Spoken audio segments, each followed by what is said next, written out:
Please সবাই আজকে stop হয়ে যাও। এই ভিডিওটা তাদের জন্য যারা তোমরা এসআইআর ফর্ম নিয়ে খুব কনফিউজড, কিভাবে ফিল আপ করতে হবে জানো না। আমি খুব ইজিলি আজকের ভিডিওতে তোমাদের বুঝিয়ে দেবো যে কিভাবে করতে হবে। এই ফর্মটা আজকে ব্যাক ক্যামেরা দিয়ে আমি দেখাচ্ছি কি করে তোমরা ফিল আপ করবে। কোনো ভয়ের কিচ্ছু নেই, বিশ্বাস করো। যারা কিছু জানে না তারাও ফিল আপ করতে পারবে।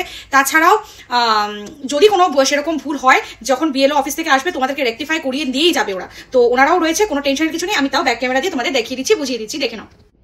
এটা হচ্ছে এনুমারেশন ফর্মটা, ঠিক আছে?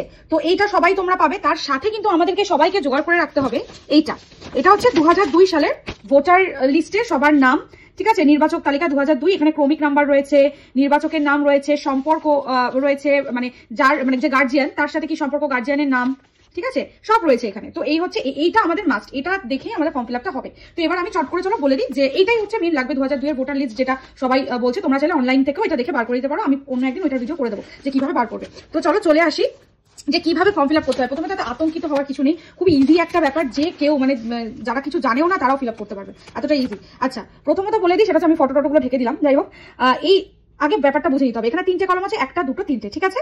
এখানে কারা ফিল আপ করবে? এখানে হচ্ছে সবাই ফিল আপ করবে। 2025-এ যারা ভোট দিয়েছে, 2002-তে যারা ভোট দিয়েছে সবাই। আচ্ছা, এখানে কারা ফিল আপ করবে? এখানে ফিল আপ করবে হচ্ছে তারা যারা হচ্ছে 2002-তে যাদের নাম ছিল না, বা আমরা যারা ভোট দিইনি, বা আমরা যারা ছোট ছিলাম, বা কোনো কারণে আমাদের জন্মায়নি বা কিছু, যারা আমরা ভোট দিইনি তারা। আর যারা 2025-এর সাথে সাথে 2002-তে ভোট দিয়েছে তারা কিন্তু এটা ফিল আপ করবে। তাহলে আমার মা কোনটা ফিল আপ করবে? এটা আর এটা। আমি কোনটা ফিল আপ করবো? এটা আর এটা। এটা খুব বোঝা গেল, ইজি। নেক্সট পার্টে আসছে, চট জলদি আমি বলে দিচ্ছি। কোনো জায়গায় অসুবিধা হলে আমাকে কমেন্ট করতে পারো বা মেসেঞ্জারে মেসেজ করবে, আমি বুঝিয়ে দেবো। সেটা হচ্ছে, এখানে হচ্ছে জন্ম তারিখ, মানে এখানে তোমার জন্ম তারিখটা দিতে হবে, ঠিক আছে? নেক্সট আধার নাম্বার, তোমার যে আধার নাম্বার সেটা দিয়ে দেবে। মোবাইল নাম্বার দিয়ে দিলে, পিতার বা অভিভাবকের নাম দিয়ে দিলে। আচ্ছা, পিতার বা অভিভাবকের এপিক নাম্বার, আমি নামটা দেবো, এপিক নাম্বার দেবো না, কারণ আমার বাবা 2025 সালে দেয়নি, বা আমার বাবা ডিমাইজড, উনি নেই, তো সেই জন্য মানে মারা গেছেন, তো সেই জন্য আমি এটা দেবো না এপিক নাম্বারটা, ঠিক আছে? মায়ের নাম দেবো, মায়ের এপিক নাম্বার দেবো, মা 2025-এ ভোট দিয়েছে। আচ্ছা, স্ত্রীর নাম বা স্বামীর নাম যাদের রয়েছে দিয়ে দেবে, তাদের এপিক নাম্বারগুলো দিয়ে দেবে, ঠিক আছে? নেক্সট হচ্ছে আমি চলে আসবো এটাই আমি কি করবো, এখানে নাম, এটা কার নাম? এই জায়গাটাতেই কিন্তু সবার ম্যাক্সিমাম গন্ডগোল, যে এইখানে যে নামটা আছে আত্মীয়দের বিবরণ, যার নাম পূর্ববর্তী কলমে সর্বশেষে, মানে এসআইআর এ যাদের নাম রয়েছে, এটা বলতে চাইছে মানে এইখানে রয়েছে আমার আত্মীয়র নাম। সবার দেখো আত্মীয় রয়েছে এখানে লেখা, সম্পর্ক, মানে জেনারেলি এটা আত্মীয়টা মানে হচ্ছে বাবা, ঠিক আছে? আত্মীয় মানে দেখো ম্যাক্সিমামই কিন্তু সবার বাবা, কারোর স্বামী রয়েছে। তো এই হচ্ছে বিষয়। তো এখানে কার নামটা লিখতে হবে? ওই 2002 লিস্টে যাদের বাবার নাম আছে তারা বাবার নাম লিখবে, তাদের এপিক নাম্বার লিখবে। আচ্ছা, প্রথমত বলে দিই, এই যে প্রথমে যে এপিক নাম্বারটা তোমরা লিখেছিলে বাবার বা মায়ের, সেটা কিন্তু 2025 সালের এপিক নাম্বার, দুটো আলাদা এপিক নাম্বার, ঠিক আছে? আর এইখানে দেখো 2002 এর লিস্টে কিন্তু আলাদা এপিক নাম্বার রয়েছে, এগুলো হচ্ছে এপিক নাম্বার, ঠিক আছে? এপিক নাম্বার এখানে হচ্ছে 2002-তে যে লিস্টটা আমি দেখালাম, ওই লিস্টে আমার বাবার এপিক নাম্বারটা আমি কিন্তু দিয়ে দেবো, কারণ তখন তো বাবা ভোট দিয়েছে, ঠিক আছে? তো এটা হচ্ছে আমার গেল হচ্ছে নাম, মানে বাবার নাম, বাবার এপিক নাম্বার। এবার রইলো এখানে আত্মীয় নাম। এই আত্মীয়টা তাহলে কে? এটা হচ্ছে আমার আত্মীয়, মানে আমার গার্জিয়ান, মানে আমার বাবা। এই আত্মীয়কে, এটা হচ্ছে আমার বাবার বাবা বা বাবার যে গার্জিয়ান ছিল, ঠিক আছে? সে এবার এখানে যদি আমার মা হয় তাহলে মায়ের গার্জিয়ান যে ছিল মায়ের বাবা হবে, ঠিক আছে? আর এখানে আমি আমার বাবার নাম লিখবো, কারণ আমার বাবার নামই দেওয়া আছে। এই যে লিস্টটা সম্পর্কিত ব্যক্তির নাম, এইখানে কিন্তু আমার বাবার গার্জিয়ান, আমার বাবা রয়েছে, কিন্তু মায়ের গার্জিয়ান কিন্তু আমার বাবা রয়েছে। তো এখানে আমার বাবা যদি ফিল আপ, মানে আমি এখানে যেরকম আমার বাবার নামটা লিখলাম, বাবার এপিক নাম্বার লিখলাম, এখানে আমি আমার বাবার নাম লিখবো, ঠিক আছে? কিন্তু যখন আমার মা ফিল আপ করবে, এখানে আত্মীয়র নামে কিন্তু মা আমার বাবার নাম লিখবে, কারণ আত্মীয়র নাম কিন্তু মায়ের এই লিস্টে কিন্তু, এই যে লিস্টটা, এই লিস্টে কিন্তু আত্মীয়তে কিন্তু কারা রয়েছে, আমার মানে কে রয়েছে, আমার মায়ের গার্জিয়ান হিসেবে আমার বাবা রয়েছে, ঠিক আছে? তো এই হয়ে গেল, সম্পর্ক হয়ে গেল, ঠিক আছে? আমার ঠাকুরদাদা, জেলা, রাজ্যের নাম, এগুলো সব পেয়ে যাবে, জেলা, রাজ্যের নাম, যা চাইছো এখানে সব, ঠিক আছে? তারপরে হচ্ছে কি বিধানসভা ক্ষেত্রের নাম, বিধানসভা ক্ষেত্রের নামটাও কিন্তু এরকম ওপরেই থাকবে, ঠিক আছে? এখানে আমার কেটে গেছে জেরক্সে, তো ওপরেই মানে 2002 লিস্টে বিধানসভা ক্ষেত্রের নাম থাকবে। তারপরে রয়েছে কি বিধানসভা ক্ষেত্রের নম্বরটা কোনটা? নাম্বারটা হচ্ছে এই যে এটার পাশেই দেখবেন নাম্বার দেওয়া আছে, ক্ষেত্রের পাশে। তারপরে কি আছে? তারপরে আছে অংশ নম্বর কোনটা? এখানে লেখা আছে, ঠিক আছে? অংশ নম্বর এই লিস্টেই থাকবে সব।